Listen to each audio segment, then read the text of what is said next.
And so, I think this podcast could be super useful for people who are considering this gig, just to understand what the different specialties are, and what they might entail. That's really well said because I think it's a, I mean, you said a lot there that I wanted to touch on, but it's a gift and a curse for this industry to be able to bring in individuals who are not necessarily trained on anatomy, biology, physiology to become a medical device sales rep or a medical sales rep, pharma rep. You can get in and you can be trained on the job. However, you get thrown right in, and there rarely are any internships available. I've had so many people ask about internships. Working with someone right now who's a year away from graduating. She knows she wants to get into medical sales. However, what can I do?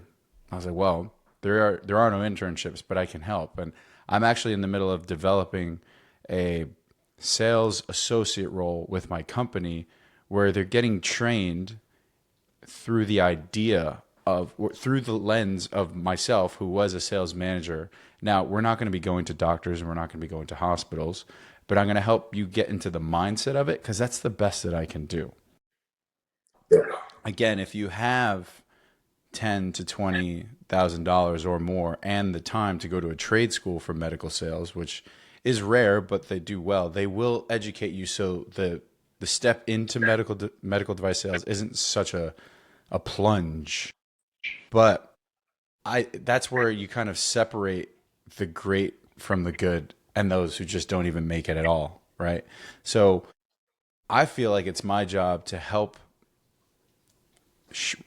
put a mirror in front of people and say, look, it seems like based on your lifestyle, your personality, XYZ, you would be best suited for this, right? Maybe you just would like if you're 28 years old and you have a kid and a wife at home, maybe becoming an orthopedic trauma rep isn't the move for you Nope. unless you want to get divorced in 2 years, right? Nope. Right.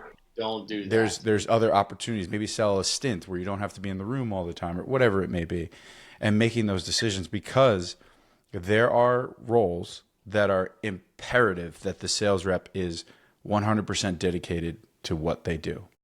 And that's why I say once you're in because you are absolutely needed.